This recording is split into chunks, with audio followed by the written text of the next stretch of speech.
Olá! Foi criada no início de julho a comissão especial que vai analisar se entidades religiosas devem ou não ter a prerrogativa de questionar a constitucionalidade de leis aprovadas junto ao Supremo Tribunal Federal. Especialistas temem que essa mudança possa aumentar o preconceito contra minorias, com a legislação que protege essas minorias sendo questionada com base em dogmas religiosos. Esse é o tema desta edição do Brasil em Debate, que conta com a presença dos deputados Bonifácio de Andrada, do PSDB de Minas Gerais, relator da proposta, e Rubens Pereira Júnior, do PCdoB do Maranhão. Eu sou Fabiana Mello e o Brasil em Debate é um programa da TV Câmara e da Rádio Câmara. Obrigada pela presença dos senhores aqui no estúdio, deputados.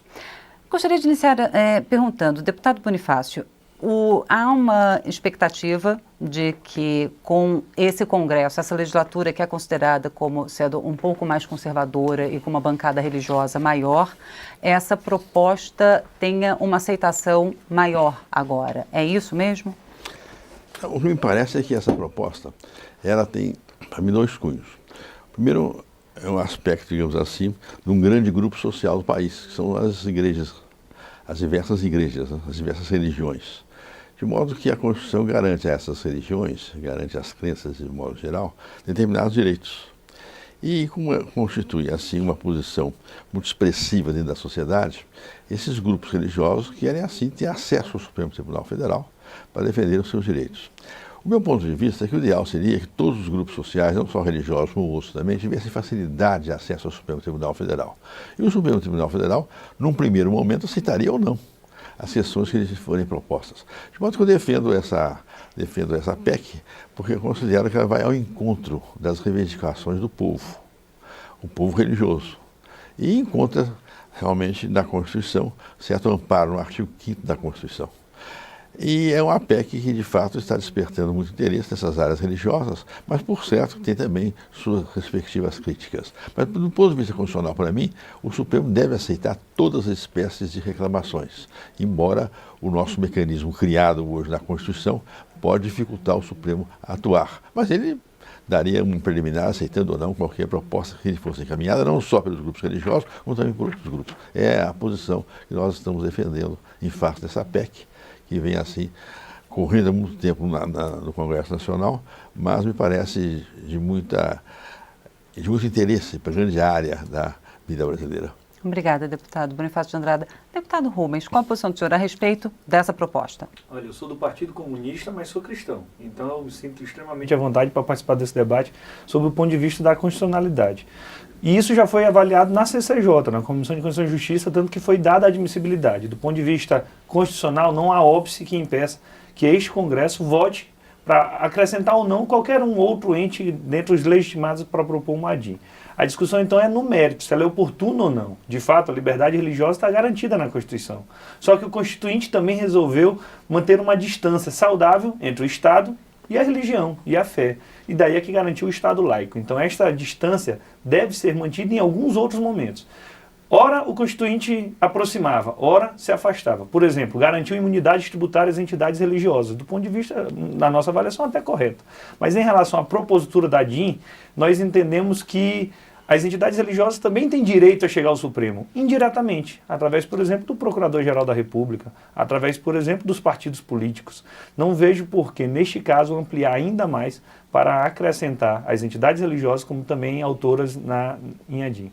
Certo. Só para explicar, hoje, então, o direito de questionar... Não, mas bem, quer dizer, a Constituição garante, né, às religiões de terem a sua vida, né, sob a proteção da lei. Agora, o deputado Rubens, ele diz muito bem, a questão é saber se essas religiões elas devem ir até o Supremo diretamente ou não devem ir diretamente.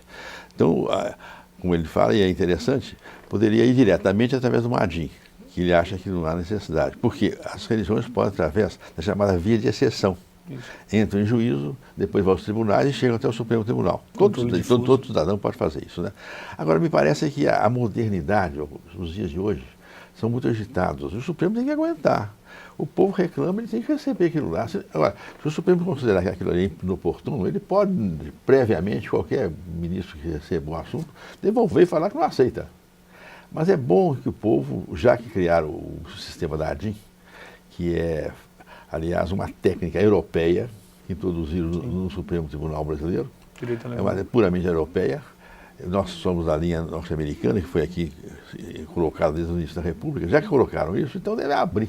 Para mim, abrir o Supremo que aguente. Devolva. Agora, deputados, desculpe interromper, mas, por exemplo, o Supremo já se manifestou um pouco sobre o assunto em 2008, quando rejeitou o pedido da Conferência Nacional dos Bispos do Brasil de participar da ação que questionava o direito ao aborto ou não de fetos anencéfalos. E a CNBB, então, pedia para participar, para se manifestar durante o julgamento daquela ação e lhe foi negado esse pedido. Mas a questão é diferente. Aí o Supremo, de acordo com as leis atuais, tomou essa posição. Mas no instante que nós colocarmos dentro da Carta Magna o direito de fazer essa ação direta de inconstitucionalidade, o Supremo tem que aceitar. Aí acabou. Ele tomou essa posição porque ele tinha realmente caminhos para assumir essa atitude. Mas, pondo isso na Constituição, ele tem que aguentar, tem que receber. Ele pode, como eu falei, ele pode não aceitar, considerar que o assunto possa ser exorbitante num ou no outro caso. Mas passa a ter uma situação jurídica diferente para o Supremo examinar as questões. Né? Obrigada, deputado Bonifácio. Deputado Rubens, o deputado Bonifácio disse assim, que o Supremo deveria aguentar toda a pressão da sociedade. O senhor acha, então, que deveria, se a proposta estiver caminhando para aprovação, deveriam ser incluídas outras entidades, então, de movimentos sociais, por exemplo, organizados? A gente já passa por um momento de judicialização da vida, não é mais da política. Tudo hoje vai para o Supremo. E assim, até que ponto o Supremo aguenta? Até que ponto o Supremo tem legitimidade, inclusive, para resolver absolutamente todos os problemas, às vezes substituindo o Congresso Nacional, às vezes substituindo o Poder Executivo. Neste caso específico das entidades religiosas, eu ainda vejo mais uma dificuldade concordando com o Constituinte originário. Porque essas entidades de caráter nacional, elas podem propor a DIN quando tiver pertinência temática. Assim, sem dúvida. Não pode propor a DIN em relação a qualquer assunto. E como nós iremos definir a pertinência temática das entidades religiosas? Com base na Bíblia, com base no dogma, com base na fé? Não, mas aí então eu vejo essa dificuldade de ordem prática. Aí o Supremo tem que se virar. Eles são especialistas nisso. Eles são especialistas. Eu acho que, estou de acordo com você, que isso chegando lá, às vezes pode não ser um assunto que o Supremo aceite como direito da entidade religiosa apresentar. Então o Supremo deve imediatamente, numa prévia qualquer, né, não aceitar. Mas o que me parece interessante é isso, você vai concordar. O movimento religioso hoje no Brasil é muito grande, os debates sobre assuntos religiosos são muito grandes. Alguns inteiramente, digamos assim, inoportunos. Mas são questões que estão, de certa maneira, alimentando e levando uma certa preocupação à sociedade. O Supremo resolveu agora ser caminho para receber qualquer assunto, então que receba mais esse também. E possa, não fica obrigado a julgar tudo. Ele pode, numa decisão liminar, não aceitar. Né? Pode rejeitar preliminarmente. O ministro que for não aceita. Né? Eu continuo achando que a gente ainda precisa manter a Constituição em alguns pontos que nós já temos, que o Constituinte originário acertou. Não impede que nós tenhamos evolução em outras áreas. Mas neste caso eu não vejo quais seriam os ganhos práticos. Concordo que o movimento religioso é muito forte, muito articulado, tem que ser respeitado, mas eu não vejo, por exemplo, nenhum exemplo de ADIM que não foi imposta, não foi impetrada, não foi dado início no processo para ser discutida a constitucionalidade, por falta dessa legitimidade. Porque o rol de legitimidade já é muito extenso. Nós temos, insisto, o Ministério Público, através do Procurador-Geral da República, os partidos políticos com representação no Congresso Nacional, nós temos as entidades sindicais de caráter nacional. Então eu não vejo que... O Conselho Federal da Ordem dos Advogados, o Conselho Federal da OAB. Então eu entendo que no mérito eu não vejo vantagem em relação à matéria. Insisto, do ponto de vista constitucional, de fato, ela o é. Não há nenhum óbice da Constituição que impeça de fazer tal acréscimo. A questão a discussão se dá, portanto, no mérito. A conveniência ou não, né? A conveniência ou não. Então, entendo que o Supremo já está abarrotado, ele não vai dar conta de qualquer jeito, pelo contrário, há inúmeros exemplos de ações judiciais tramitando há muito tempo, que nós aguardamos o posicionamento do Supremo e que, infelizmente, nós não tivemos ainda retorno. Agora, eu fui constituinte e vou fazer uma declaração aqui. Na Constituinte, o lobby mais poderoso dentro da Constituinte foi do Judiciário. Eu combati essa ADIM, a ação de declaração de constitucionalidade, porque achava que não era da tradição brasileira. Você combateu a inclusão do mecanismo da ADIM. Eu achava que devia ficar dentro da tradição brasileira, que era chamada via de exceção, para o juiz, para os tribunais, depois vai ao Supremo. Ou seja, esse atalho da ADIM, o senhor... que é justamente o sistema norte-americano que inspirou a Constituição brasileira. Mas pressionaram muito para introduzir no Brasil, de uma maneira, aliás, deturpada, o sistema europeu. Na Europa, o Supremo Tribunal da Europa, na Alemanha, por exemplo, na Itália, eles são tribunais que têm a participação de representantes do Poder Legislativo. Aqui não, o Supremo Tribunal é fechado. É só uma área que o Executivo indica, geralmente são juízes. Mas é um Supremo Tribunal, é um órgão fechado. Na Europa ele é aberto, né? Então a ADIM lá tem sua razão de ser, e esses tribunais constitucionais na Europa, eles funcionam em termos de ADIM. Agora, o sistema concentrado, como ele fala, é do norte-americano. Então aqui o Brasil transformou o Supremo Tribunal Federal na atual Constituição num Supremo Tribunal ou num tribunal mais forte do mundo inteiro. Porque ele, além de receber a via de exceção, né, que é a via de exceção através dos tribunais, ele também tem os poderes dos tribunais europeus, o que você não encontra em nenhum outro país. De modo que eles têm que aguentar, já que nos pressionaram para pôr na Constituição esse mecanismo, que eles aguentem o resultado disso, entendeu? Bom, senhores, a gente vai continuar essa discussão, mas dentro de alguns instantes. O Brasil em Debate vai fazer um rápido intervalo e volta já já. Não saia daí.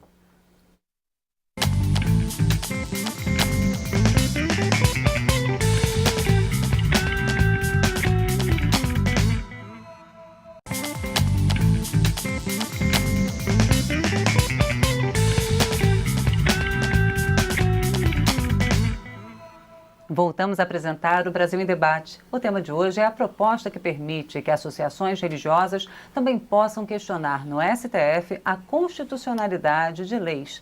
Eu sou Fabiana Mello e converso com os deputados Bonifácio de Andrada, do PSDB de Minas Gerais, e Rubens Pereira Júnior, do PCdoB do Maranhão. Bom, deputado Rubens, eu gostaria que o senhor comentasse, então, essa revelação que o deputado Bonifácio de Andrada contou para a gente no final do primeiro bloco, de que o instrumento da ADIM, da ação direta de inconstitucionalidade, foi incluído na Constituinte, na Constituição de 88, por pressão do próprio judiciário, e que ele não combinaria com o sistema jurídico, na verdade, brasileiro, né?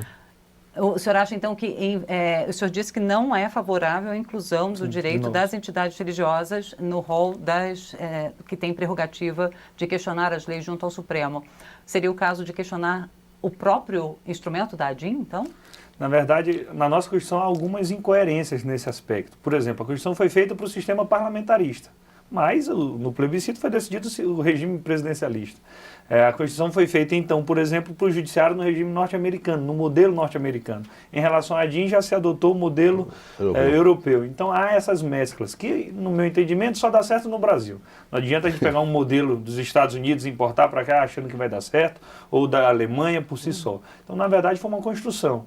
Hoje, muito mais grave do que o nascimento por parte de um lobby do Poder Judiciário, até legítimo, reconheçamos, é o que aconteceu depois. O que acontece? Hoje, o Poder Legislativo passa por um momento de crise, de enfraquecimento, há uma supremacia do Poder Executivo, que é quem mais legisla na casa, especialmente através de medidas provisórias, vários outros projetos de leis, nós não temos iniciativa, vejam só, o Poder Legislativo não tem iniciativa para deflagrar o processo legislativo. Orçamento, e agora... Orçamento não é nosso. É um exemplo. O orçamento é meramente autorizativo. O orçamento é do Poder Executivo. Não temos nenhuma ação sobre o orçamento. E outros exemplos também que demonstram o enfraquecimento do Poder Legislativo e agora o fortalecimento do Poder Judiciário.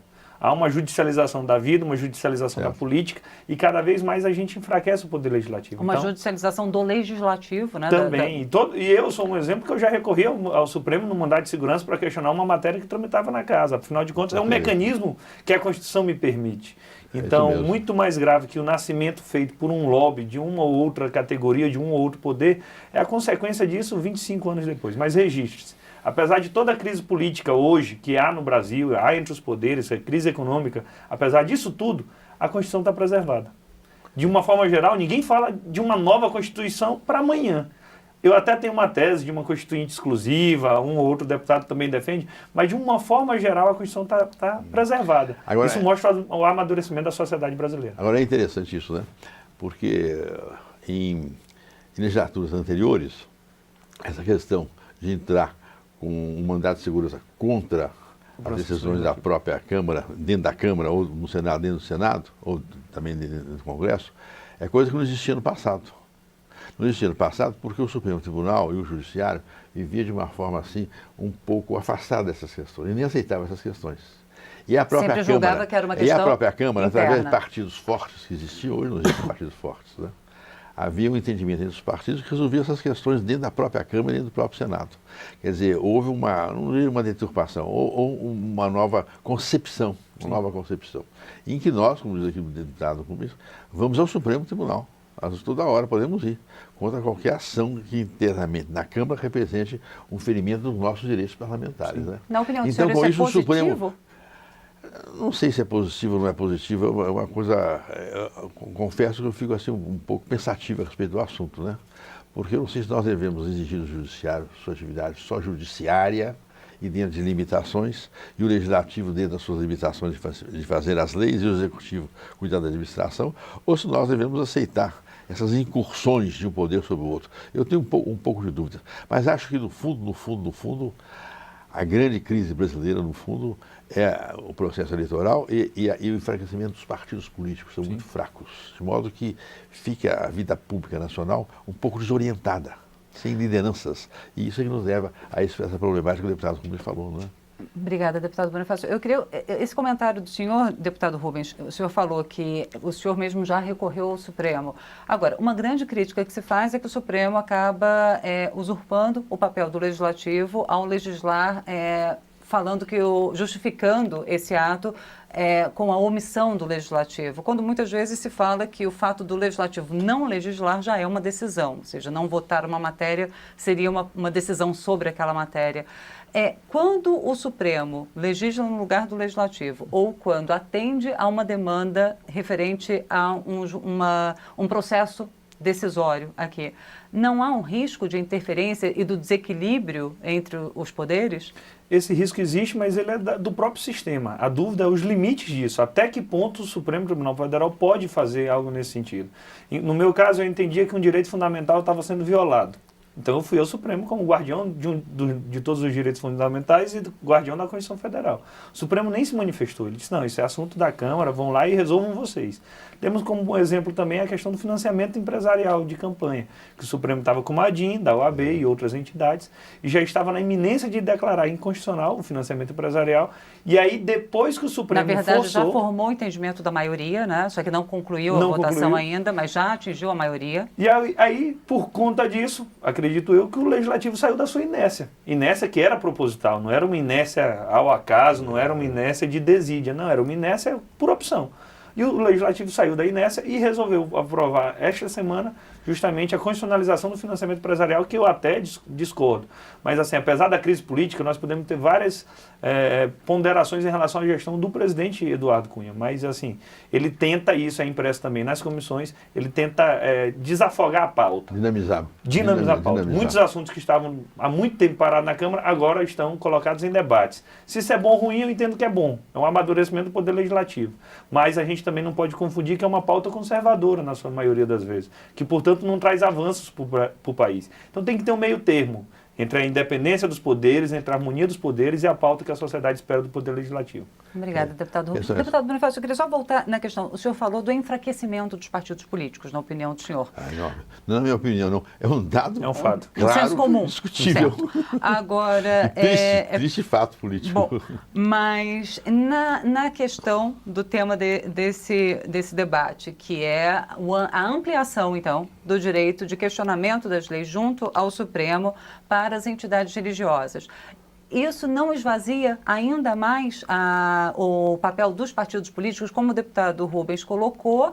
Hoje, os partidos políticos têm essa prerrogativa e tem sido o canal que muitas vezes é utilizado pela sociedade. Ampliar para as entidades religiosas não esvaziaria também o papel dos partidos? Não, quer dizer o seguinte, se os partidos políticos hoje fossem muito fortes e capazes de conduzir a vida pública nacional, talvez o problema não fosse levantado. Por quê? Porque as entidades religiosas buscariam os partidos políticos para solucionar os problemas. Mas hoje o que acontece é o seguinte, os partidos estão tão fracos que várias áreas do poder público não sabem a quem procurar. Mas então, a solução é ampliar... Então eu acho que justamente eu sou favorável também a isso, por isso. Como os partidos políticos são muito fracos hoje no Brasil, o comando da vida nacional em termos de economia, em termos de política, em termos de sociedade, é um comando muito deficiente. Então eu preciso aceitar a movimentação do povo através dos seus organismos assim, mais preponderantes para defender os seus respectivos direitos. Então, eu justamente, dentro da vida brasileira, com essas deficiências, esses desencontros todos, que eu acho que são grandes, daí eu ser a favor de uma Assembleia Constituinte, eu sou favorável a uma Assembleia Constituinte e uma nova Constituição para o Brasil, o que me parece é o seguinte, isso aí fica inteiramente dentro dessa realidade. Quer dizer, precisa dar às entidades religiosas, né, que são importantíssimas na vida nacional, um caminho para chegar ao órgão maior da vida judiciária. É esse o nosso ponto de vista. Obrigada, deputado Bonifácio.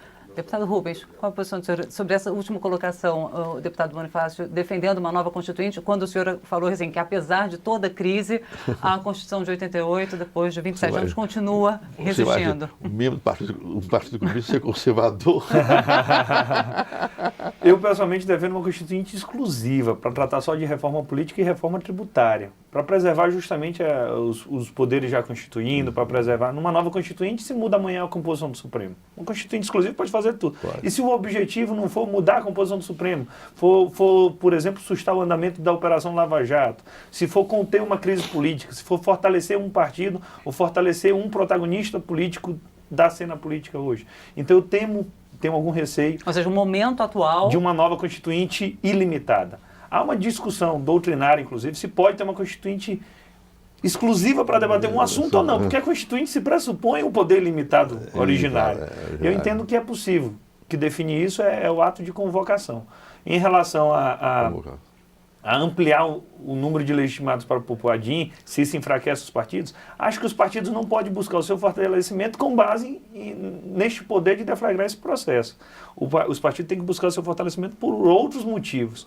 Tá certo que o bipartidarismo é antidemocrático, mas esse pluripartidarismo que nós temos hoje, tantos partidos que o povo desconhece, na casa nós temos 22 líderes. São muitos líderes, isso consequentemente diminui até a qualidade técnica dos debates. Tem 28 partidos representados. 28 partidos representados, 22 líderes, então hoje uma reunião do Colégio de Líderes é uma assembleia, exatamente.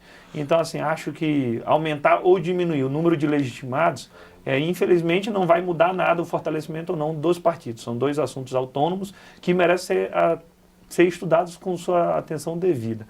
Agora, a impressão que eu tenho é que a Constituição que nós temos ela é boa, precisa de um ou outro reparo. Em alguns assuntos mais graves, como a reforma política, entendo que este Congresso não tem condições de fazer. É como no direito tem a teoria do fruto das árvores, o fruto da árvore envenenada. Daquela árvore ruim, os frutos não serão bons. Este Congresso que foi eleito pelo aquele sistema eleitoral, não vai querer mudar aquele sistema eleitoral. Os deputados não votarão contra si próprios. Por isso que entendo que uma reforma política só será feita se vier de uma Constituinte exclusiva, com uma grande campanha que seja específico para reformar a política do nosso país. Sendo assim, é possível que se altere alguma coisa. Do contrário, a Constituição é boa, tem que ser preservada, tem que ser celebrada, e em alguns casos nós não podemos mudar a Constituição com tanta facilidade. É assim, mudar para aumentar um legitimado de adim, eu entendo que não traz grandes prejuízos, por isso que nós somos contra no mérito essa matéria. Bom, deputados, muito obrigada pela presença dos senhores. Infelizmente, o nosso tempo já se esgotou, mas nós vamos continuar acompanhando o debate em torno do mérito dessa proposta. É um debate importante, né? A gente vai continuar e espero ter o senhor aqui novamente, o senhor também, deputado. Eu agradeço sempre que eu estou com o deputado Bonifácio, o tempo anda muito rápido. Eu fui grato à presença dele, um jovem de talento, né? E promissor na vida pública do Estado do Maranhão, um dos mais. Obrigado. Bom, eu conversei com os deputados Bonifácio de Andrada, do PSDB de Minas Gerais, e Rubens Pereira Júnior, do PCdoB do Maranhão. Obrigada também a você que nos acompanhou até agora. Lembrando que se você quiser conferir novamente esta ou as outras edições do Brasil em Debate, é só nos procurar na internet. O endereço é câmara.leg.br/Brasil em Debate, tudo junto. E se você quiser entrar em contato com a gente, ligue para o 0800 619 619. A ligação é gratuita. Eu sou Fabiana Mello e espero você em uma próxima oportunidade. Até lá!